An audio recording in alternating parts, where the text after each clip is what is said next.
Welcome to Hedgehog Hollow and welcome to this Inktoberfest bonus video, as well as joining me for Safe the Crafty YouTuber video hop. We're so thankful for Justine hosting this hop for us. Welcome to the Hedgehog Hollow. We hope you'll stick around with us. Today I'm going to be showing you Rita Barakat's new range of embossing powders. They're a little bit of a thicker granule and I've got some great tips and techniques for you. So I'm excited to show you those. Don't forget to check out our Inktober playlist, linked in that top right hand corner, and then you'll also be able to get even more tips and create your tags along with us as well. So let's get started with these amazing embossing powders. As I mentioned, I want to show you some tips with embossing inks. I'm going to be using Nuvo Clear Mark pad and talking about the pen. I also want to show you these new beautiful embossing powders from Rita Barakat through Emerald Creek. These are the Magical Mysteries series that she sent me over. Aren't they absolutely gorgeous colours? You can see they're all related to fairy wings and fun things like that. And so I want to show you a couple of different things. And I love how products play so well together. So here I am working on my Easy Clean Matte portion of my glass mat. And the first thing I'm going to do really is just swatch. So I'm just putting my embossing pad down, just making sure there's a nice surface of ink there. And I'm going to pick out one of these mixed colours. So here I have some larger pots of Midnight Magic, of Dragon's Egg, and there's also this one. This looks gorgeous. This is Kiss of the Fairy. There's also this Mermaid Fin that has, these are larger crystals, so they're more so they're less like a general embossing powder, more like an ultra thick embossing powder with that larger crystal, and then they have glitter mixed in. This one has a coloured large granule and then glitter mixed in. So we're going to try this one just because I'm really intrigued by the colour. So you can see there. So I'm going to lift this up so you can see. So I have gold and pink powder in there. I'm going to tip this off. And I wouldn't recommend giving it a big flick like we normally do. I haven't put any kind of deactivator down or anti-static in any way because I just want to see how these colours come out. And so I'm going to go with that. And I'm going to just heat it with my Wagner heat tool. Heat it exactly as normal. And I want to show you on this one how you heat it. And then on the other ones I can skip it out because you'll know what I'm doing. I'm going to lift this up so you can see that transition.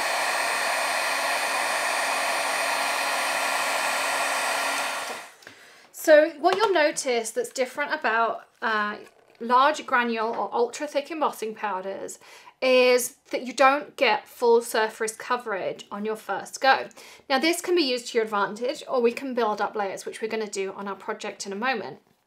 But what you can see here is I currently have that kind of orange peel effect. That means I could take something like my Distress inks and I could rub it in, and the ink is going to stick to those creamy areas of my tag that's still there, but not to my embossing powder.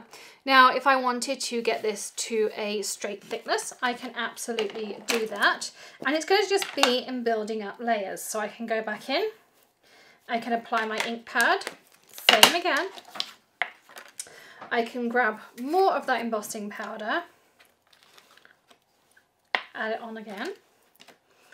And these are just my little embossing powder trays that I use, nothing special. They're called a tiny tray. We'll link them up in the description for you. And so I'm just going to heat this one. So now you can see the difference where I just have one coat and where I have two coats. Two coats is much smoother. There's still a little bit of that orange peel effect, but not much at all. And it's a much more solid coverage. And you can build these layers up, and it's great because you can make this as thick as you want. You can make it look like enamel. But then the other thing that you can do, and I'm going to leave this tag to write some things on afterwards, is you can take this Magical Mysteries base and then use these fairy wing powders on top, and that's what I want to show you how to do. So first of all, we're going to start again with a tag, and then I'm actually going to do it on some butterfly wings so you can see. So I'm going to take my embossing ink and I'm going to apply to it this fairy wings base. So again, it's a thicker granuled embossing powder. So you can see there that it's kind of come out. The other thing I like about this particular one is that it's iridescent. Many of these ultra thick embossing powders are just clear or a single colour. I love how Rita's added multiple colours to this. And then I'm going to do the same thing again. I'm going to take my pad, I'm going to apply it over the top. I'm going to add the ultra thick granule to it. Now I like having two goes as my base. You can play around with what you like. You may like just having that one colour. Sometimes I also find it's easier to start heating from the bottom and then go to the top. It heats that layer underneath my second coat and starts to remelt it so that you get a more even tone on the top. But with two coats, I have a fairly even coverage. If I just wanted to have this iridescent cover on its own, I would add a third one, but I'm not. I'm going to start adding these beautiful add-ons. And I'm going to show you my technique for doing this. Now I know Rita does hers slightly differently, and I don't know that there's any wrong or right way, but this is the way I was taught when I used to use ultra thick embossing powders many, many years ago, when Susie Weinberg had a range with Ranger. And this is how she taught us to use them. Now you can either go in again with your clear mark pad, which is what I'm going to do, or if you just want to do specific sections, you could use something like the clear mark pen, and I may well use that on my project in a minute. And so the reason that I have this piece under here is you can either have two of these mats to hand, or you can take this one and keep wiping it. I'm a lazy crafter, so I have two of them. One is going to be for my glue, one is going to be for my embossing powder.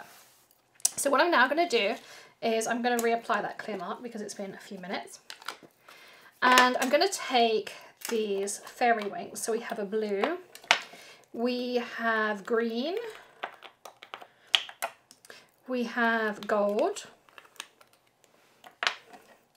we have purple, and we have pink. Now you can also apply these while that base coat is still melted.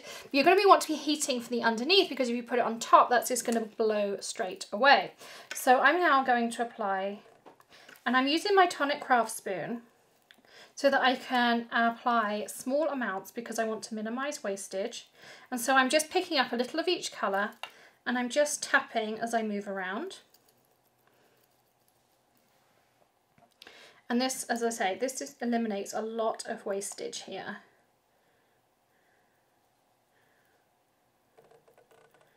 And so if you just keep tapping, that's going to apply that colour for you. If you stay in one place, you're going to get a heavier amount. If you keep moving it, you're going to get a lighter amount. And I like using the scooped end rather than the rounded end because it means that my embossing powder in fact can easily fall off, which is what I want it to do. Any excess I can put back in there.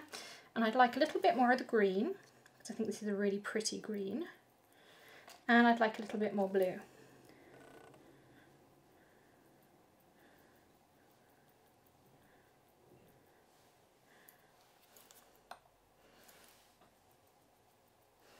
Like so. And I'm going to put these lids on because I don't want to heat the material in my bottle, because that's not going to do it any good whatsoever. Now, although I've started with my clear mark base, I'm going to start with that technique of heating from the bottom, and then you're going to see me move to the top. And the reason is that exact reason there, where it's kind of gone upwards, is because it's got nothing, although it's got the clear mark underneath to adhere to, it's a very fine powder and it's far more likely to move around on it.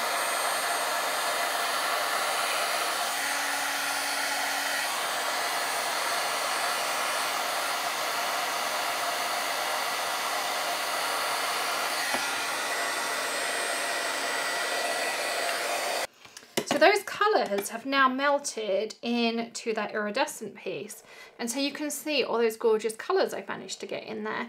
And then here, where I had just the lighter areas, and I don't have a lens on I can get much closer with, it's also melted in there and it looks different. So depending on how many layers you have underneath, depends on how different it comes out.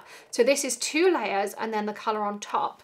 Then on our project here, and I've cut out these gorgeous fairy wings from Tonic. These are the Celestia Wings die set, and again I'll link everything in the description for you. I'm going to do the same thing, but I'm just going to put the one coat on so that you can attach this and this together, and then you can see the difference. You can see up here where it's just had a little bit of powder that I allowed it to set on, how you get a different effect. So let's try it a few different ways. And I've totally got my Easy Clean mats muddled up, but that's okay. So I'm going to start with the base. And I'm going to put the base all over, like so.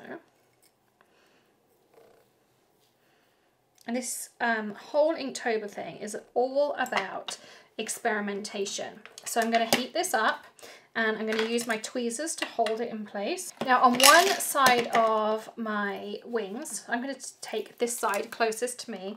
I'm going to add 2 layers of that base so that you can see the difference, what the different layers do. And then you can also, when you attach this to your tag, you can make those notes of left half was 2 bases, right half was 1 base. So again, I'm going to do the same thing. I'm going to take my tweezers. This time I can hold it on the other side. And as I mentioned, this base gives you a beautiful, beautiful iridescent base. And it is iridescent. It's hard to pick up on camera, but it's super iridescent. It's absolutely beautiful. And the reason I love it is because I could just leave that. If it was on vellum, I would have an absolutely beautiful wing with that iridescent base and those delicate vellum details. So now we're going to go in and we're going to add our colours. So I'm going to add my clear mark on this piece, just so I try not to contaminate. I've given this piece now, just wiping my other Easy Clean mat free of the adhesive just with a wipe. So this is now covered completely. I'm not going to use the gold. I wasn't a huge fan of the gold, but I love all these beautiful colours. I think I'm going to go with the pink, green and blue because I just loved how they came out. Let's do the purple as well. I just felt the gold for this project wasn't what I wanted. But I'm going to go over here, and as I say, by using my spoon, this is going to alleviate a lot of wastage. And you could also pick all of these up. So now I'm finished with my purple. What I could do is take this and I could add it back in to my piece, or I could have put it in a tidy tray and move on. I'm just going to give this another wipe over. But you can do whatever way works for you. I'm just going to add a little bit of the green on there. And you can tell that a little pot is going to last you quite a long time.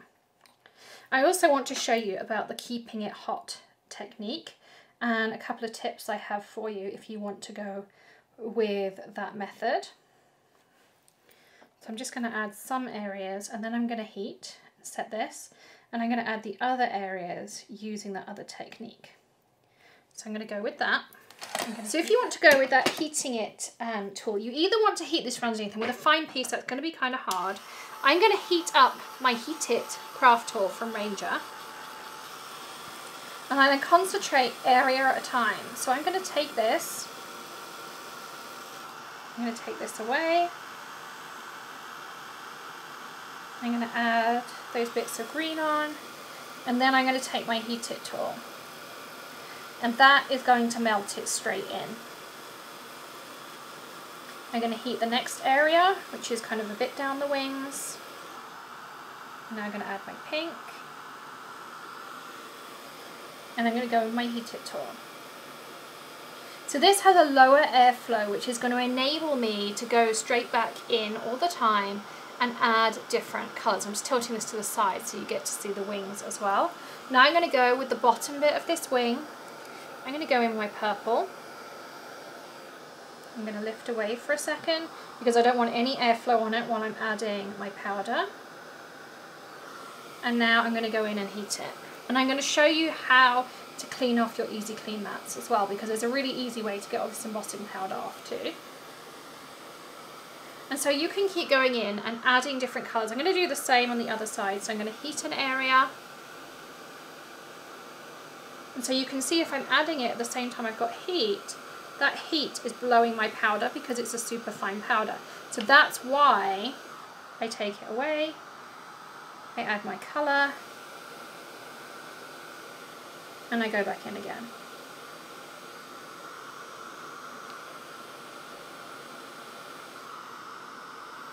I'm going to heat, I'm going to pull away, I'm going to add my powder. And as I say, there are ways, as I showed you, that you can just work with one colour, clear that away, work with your next colour, and that alleviates a lot of waste too. I'm being a little bit more wasteful just trying to get it done on camera, because I know you don't want to watch a half an hour video of me just changing colours backwards and forwards, but that's how you would do it. Now my final thing is sometimes there may be unmelted powder on there, just because the Heat It tool I find is not the best for embossing, but it's perfect for that technique. So I'm going to take my Wagner heat tool and I just went all over just to make sure everything is melted in and there's no loose powder on top. So let's put our lids back on again, because I know that I'm going to tip one of these over if I keep going. And I want blue. And these come in a set. There's some of those fairy wing colours in sets, and you can find those on the website that we've linked for you in that description. Now, how do I clear up? Because I know that's always a question. So first of all, let's look at those gorgeous fairy leaves, and they are still flexible, so I can still bend them and I can still add them on to my piece here. So I'm going to stick them onto here. But look, wouldn't that be the most beautiful embellishment on a card? And you could also put the iridescent on the reverse. Let's do that actually so I can show you. So first of all, I'm going to show you clear up. I'm going to take my Tim Holtz scraper. I'm going to go over this. I do have my trash can beside me, so I can dust this off into there. So you can see the half that I scraped and the half that I didn't scrape. You can see that scrape line across there. That is literally it. If you have a super stubborn area that doesn't want to go anywhere on you, just give it a blast of heat. It'll be melted and you can roll it straight up. But you can see with that scraper how easy that really is to clear up. This one's a little bit more stubborn. But if I give that a heat, it's going to come off and it's going to end up looking back like this one. So don't worry about clear up of them. This is all loose powder, but the same would apply if I had it on my mat. I could do exactly the same way. But what I want to show you is if I grab my clear mark, and luckily I cleared this lovely space off here, and if I grabbed that, grab my tiny tray again, and our fairy wings base, this is absolutely gorgeous. I am totally surprised at how this came out iridescent. Now I'm using my long nose tweezers. I'm not going to hold it anywhere that I'm going to apply heat to, because that heat is going to go straight down my conductive scissors, my tweezers even. But the easiest way to hold it is don't hold it on a piece here, because you'll end up with a dent in it. Put your tweezers into a hole. So I'll heat this side. I'm going to pick it up, just make sure that nothing's stuck down. You can see there I caught my hand, super hot. So there you can see, and then what's gorgeous about it is on my embellishment, I have that iridescent and I have that beautiful coloured side. You could of course make both sides coloured, but also by heating the bottom, something I've noticed is those colours have run together even more to create a beautiful embellishment. Now the other thing I want to quickly show you is this was one base coat side. So you see how you get more kind of granular effect. The colours are a little bit more distinguished. This was two base coats. So those purples run perfectly into the blues and the greens, and you have a lovely embellishment. As I say, you can fold that. I would heat it before you fold it, because otherwise it will crack. But if you have it kind of mildly warm, like this one still is, I can do this. And these dies do have fairy bodies and fairy people you can add them to, and all sorts of other fun things. We'll link that series in the description for you. But I hope you've enjoyed today's video. Don't forget to hit that subscribe button and ring the bell for more Inktoberfest videos. I have a few more on the way for you. We hope you've enjoyed the Crafty, Save the Crafty YouTuber hop here as well at Hedgehog Hollow. Don't forget to hop to the next person. Plus I have a giveaway for you. So check out the description below on how you can win a 1-month subscription to the Hedgehog Hollow subscription box. And don't forget to stop by again soon. Do give us a thumbs up if you enjoyed this video, and we hope you're going to hit that subscribe button too. We'll see you again very soon. Happy stamping. Bye.